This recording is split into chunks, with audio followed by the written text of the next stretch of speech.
This program is brought to you by Ignite TV. Now you're in command. Visit Rogers.com for more details.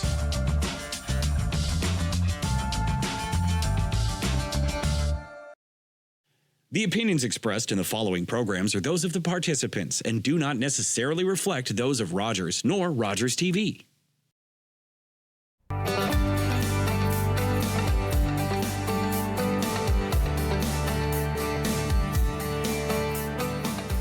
A quick little recap about what Caregivers in the Hills is, which is the program that we are here for. And what happened was in 2019, in the summer of 2019, a group of patients, families, and caregivers came together and decided that they wanted to do something for caregivers in our community. So through a lot of effort and creation and, trialing and erroring and all that sort of stuff, this program was born. And we called it Caregivers in the Hills because, of course, we're the hills of headwaters. And really, the idea was, again, to acknowledge, validate, and appreciate all of the caregivers residing in Dufferin-Caledon or caregivers who support people residing in Dufferin and Caledon.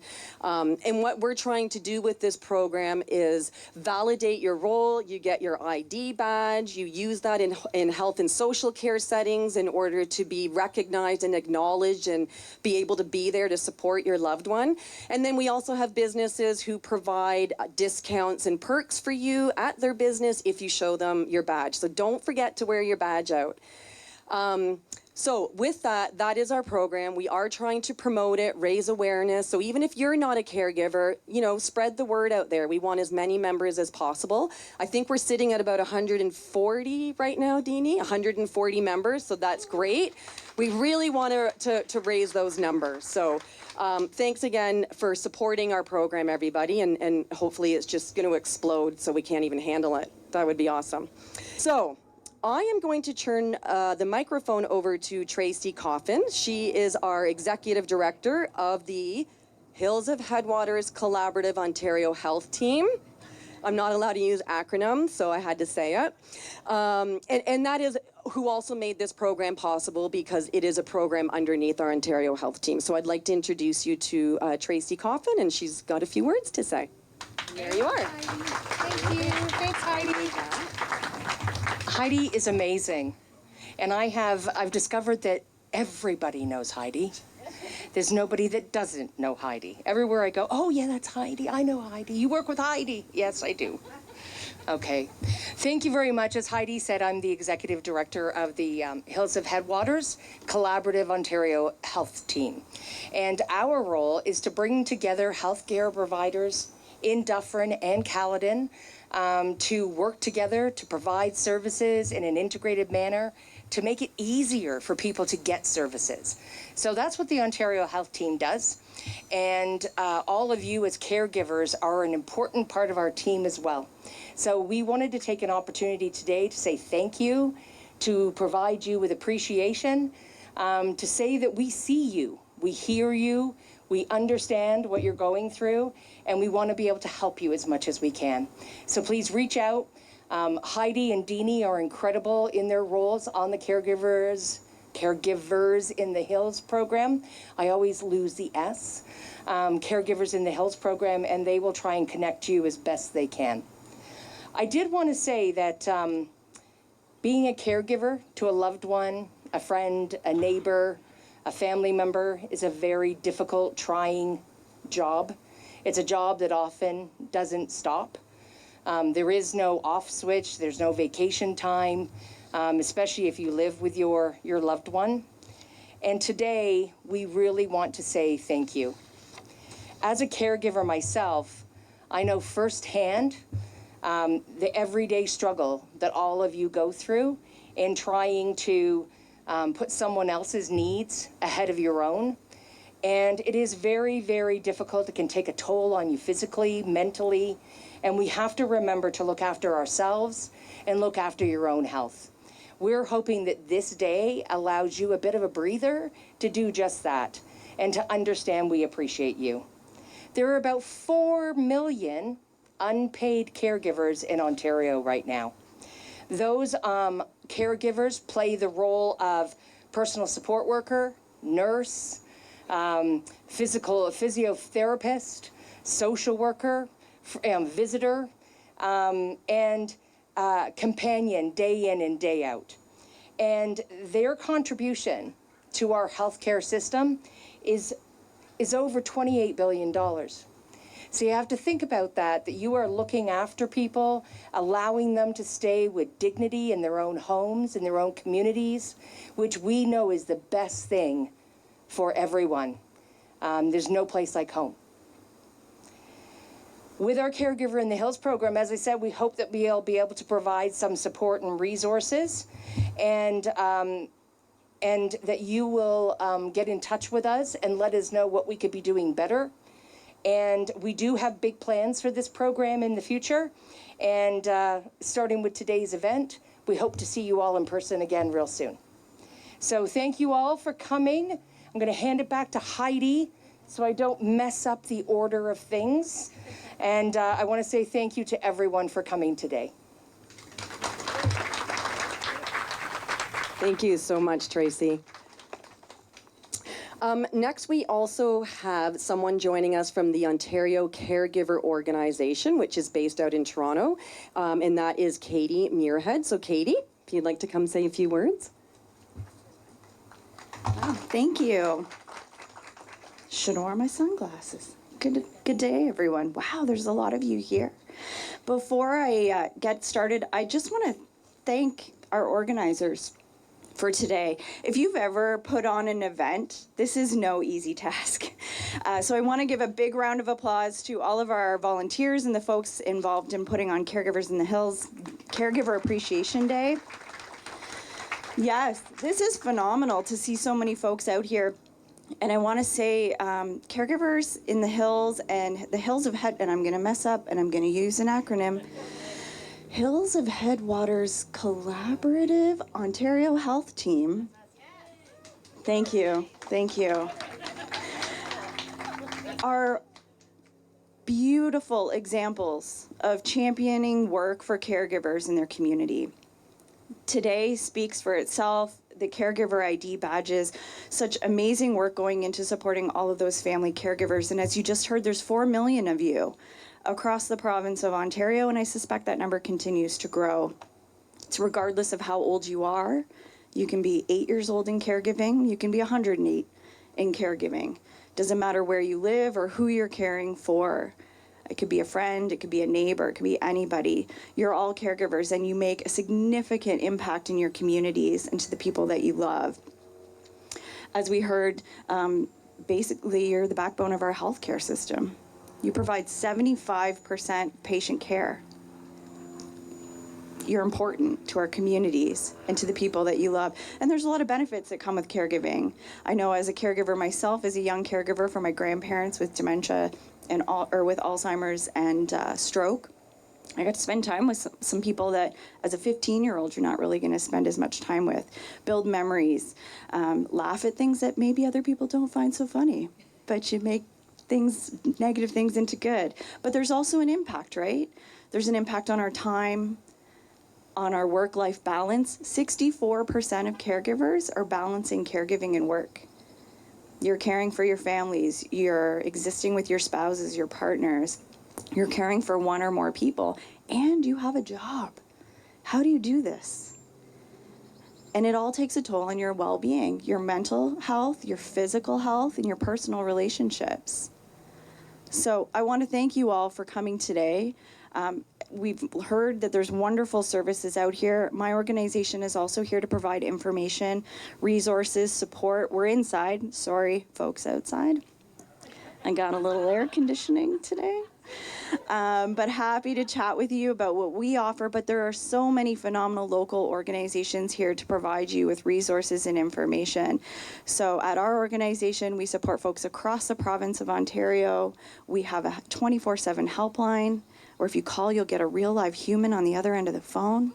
Yes, right? And available in multiple languages.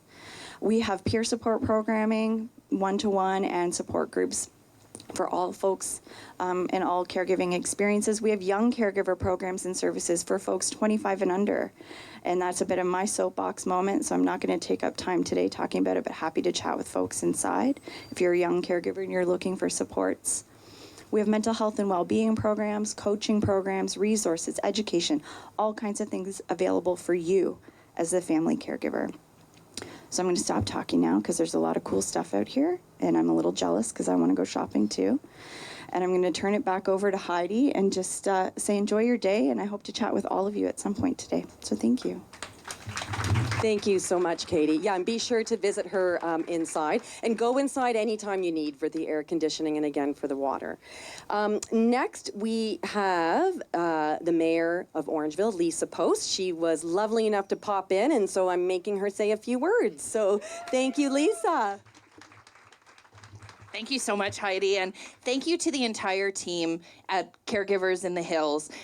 You provide a service that I know just how valuable it is, and on behalf of Council for the Town of Orangeville, I want to thank you for everything that all of the caregivers here today do to support our community.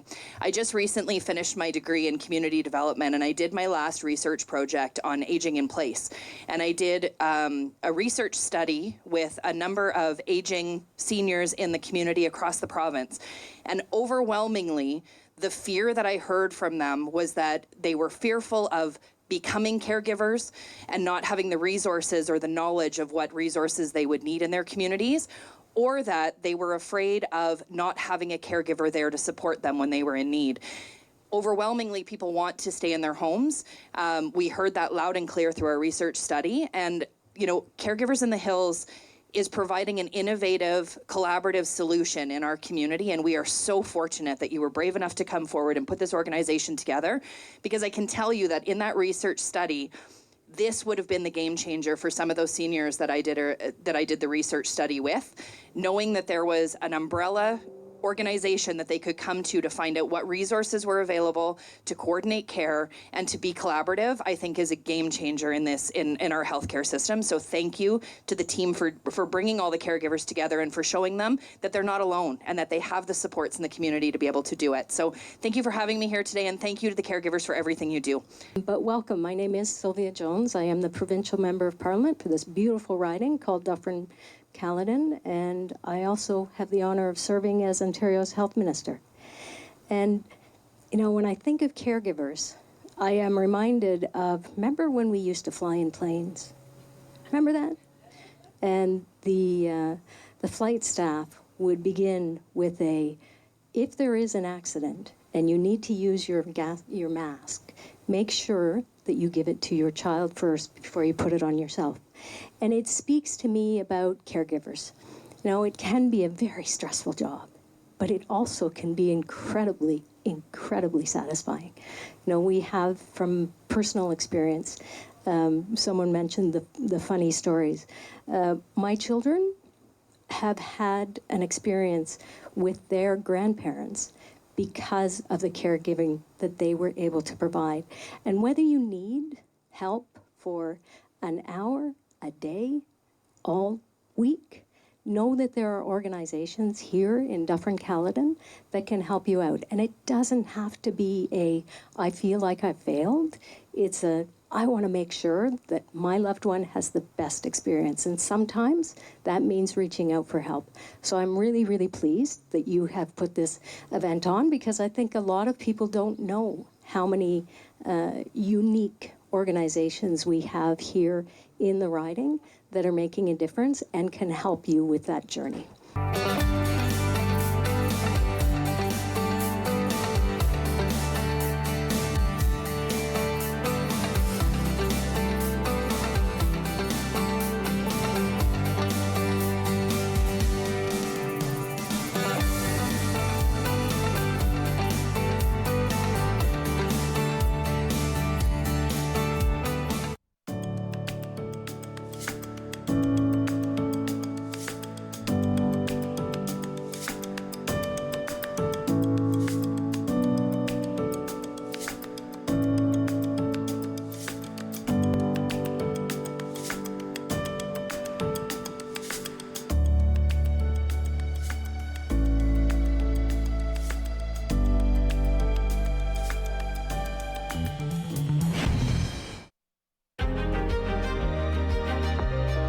watching Rogers TV. I'm the project manager with the Hills of Headwaters Collaborative Ontario Health Team, and my role in the organization is to help move along key important projects to help integrate the care and social services in our community. An unpaid caregiver, or you can even call an informal caregiver. So a caregiver is somebody who takes care of a neighbor, a loved one, could be particularly a family member, there are all types of ways that someone could be a caregiver for another individual. Whether that is supporting your neighbor with some groceries because maybe they can't get out on their own very often. Or for myself, I'm a caregiver and I help support my mom who is hearing impaired. And so I help to be her eyes and her ears sometimes when we go to medical appointments or things like that. I also help her to navigate the healthcare system, booking her appointments for her, helping her get to those appointments and that sort of thing. So it can be a number of different things. Groceries for your neighbor every now and again, that's caregiving. That's helping somebody out, you know? That's that sense of community coming together.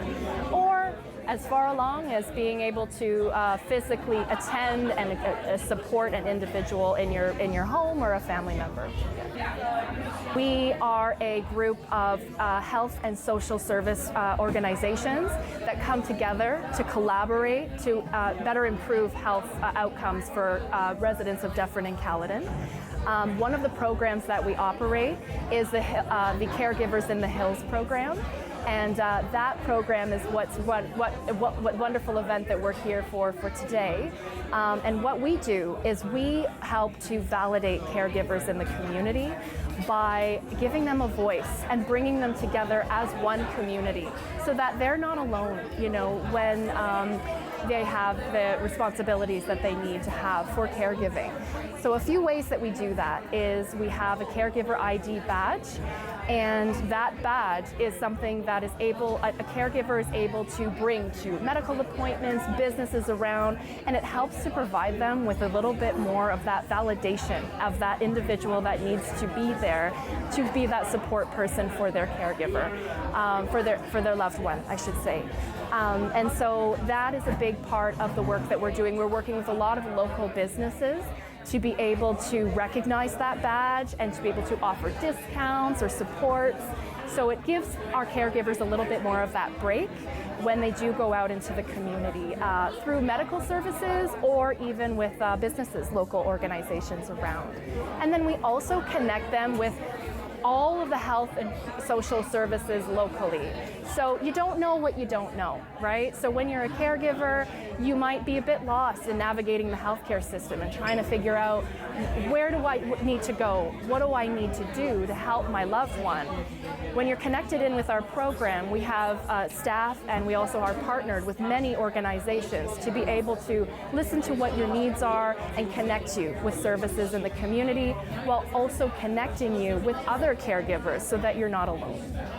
Navigating the healthcare system can be quite challenging, and we're hearing that not only from our Caregiver in the Hills program, but from across the board. And so as an Ontario Health Team, that's something that we are really striving to do, is to help connect individuals in our community, particularly our caregivers, with what is out there, you know, and how do you access those services?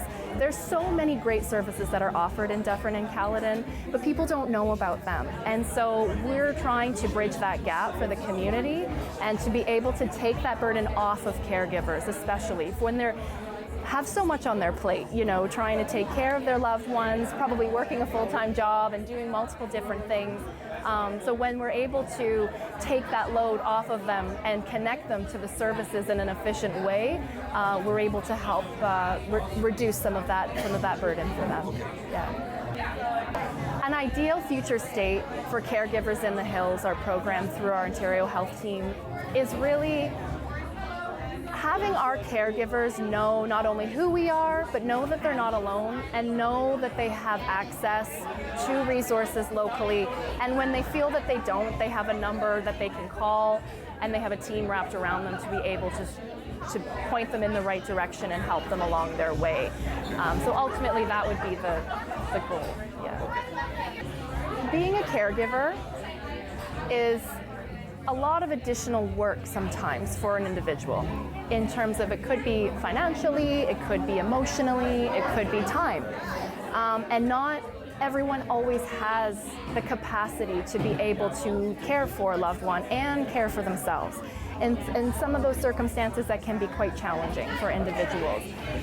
And so what we try to do is really look to have those individuals indicate, that they may need some support, contact us, and we will be able to connect them with whatever local services there may be around to supplement the care. So having that individual, that caregiver, be able to call us and check in and see what it is that we might be able to do to support them. Yeah. A challenge for me being an unpaid caregiver would be, I have a 2-year-old at home, I work full time, busy life, and so being able to tend to the needs of my mom and be able to coordinate her care as well as attend medical appointments with her, it can be sometimes taxing, right? It can be a little bit of additional work to be able to do that work that I'm very happy to do, and I'm very blessed to have work in this incredible workspace where I have the work flexibility to be able to tend to her needs while also being able to do the work that I do every day. So definitely having that work-life balance in your workplace is certainly a plus. But not everybody always has that, right? So it can be very, very challenging to be able to juggle all the balls in the air and make sure that her care is needed. Sometimes I miss things. Sometimes it's, there's an appointment today, and it can be a bit of a juggle to be able to manage it all. Especially as care needs progress over time. So that can be sometimes a bit challenging, for sure. Yeah. Something that I'm learning myself is self-care, right? So I tend to be wanting to be the mom first, wanting to be everything my mom needs for me first, my husband, my family, and I'm in there somewhere, and so sometimes that can be lost, and I could feel a bit burnt out and a bit tired, and don't even realize that it's happening until it hits you.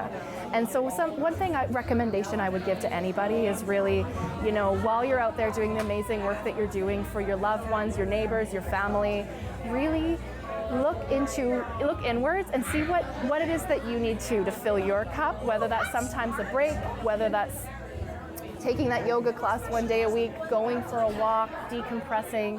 Listen to your body and listen to what your needs are, because you need to have a full cup in order to be able to, give care to others. We've got to care for ourselves first. And I say that as somebody who's trying to learn that a little bit every day. It's always a battle. Yeah. Having the person that you're caregiving for, to identify if they're appreciating the work that you do, it can come in different forms. It can come in, sometimes my mom will make us a meal when she's feeling up to it. Sometimes it's a thank you. Sometimes when we do go to those medical appointments, she says, I'll get the Tim Hortons today, kind of thing. So it could be different. We have different love languages, different ways that we show appreciation and needs. One of them could be acts of service, so she could give something, or she can contribute in another way by chipping in a little bit with my son if she's able to, now and again. So I think there's that give and take a little bit with whatever her capacity is to support me. I think that's the best way that I take anyway, is it? Yeah.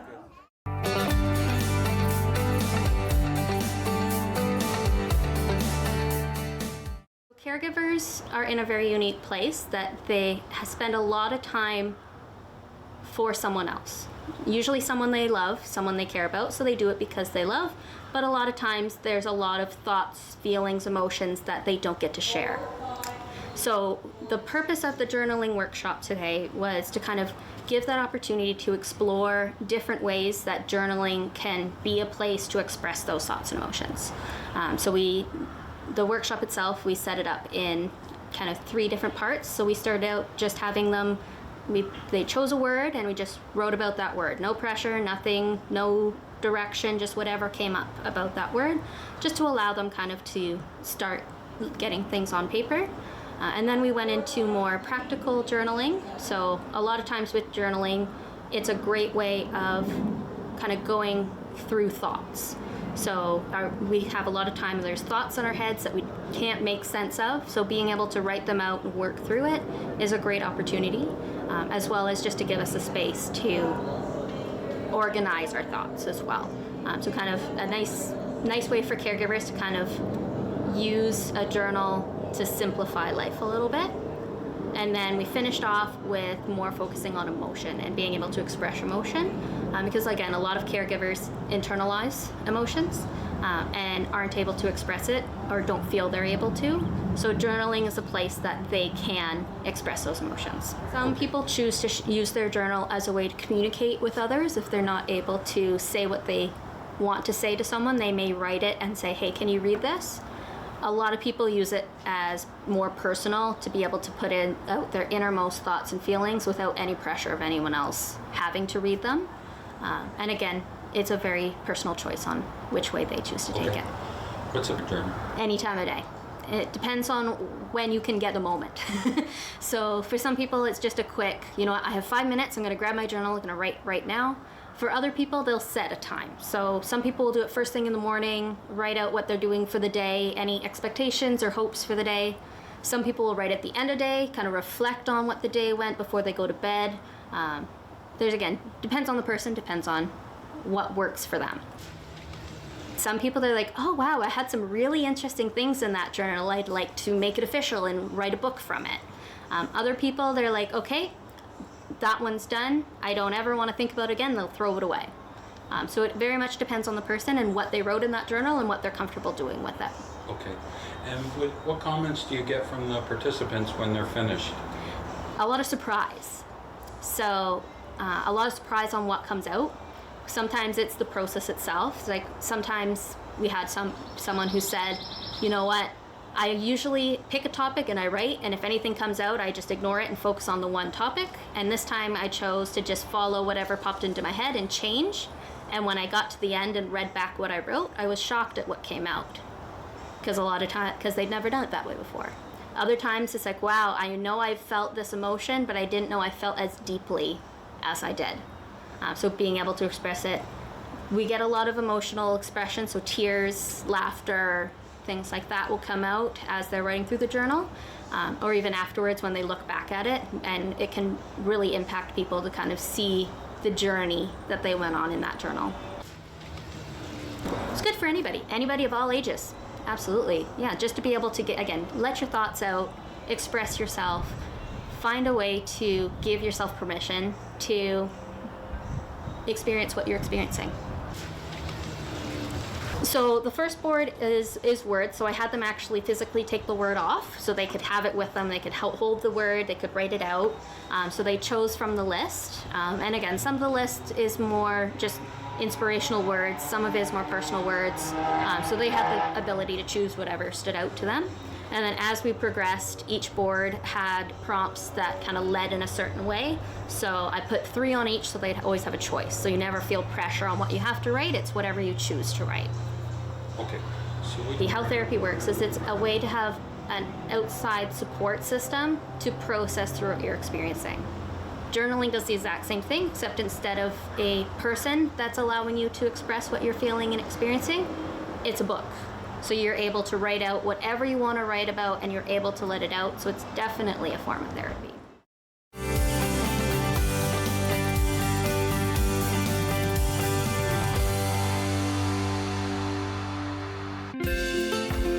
Call the Rogers TV viewer response line. Email us or connect with us on social media.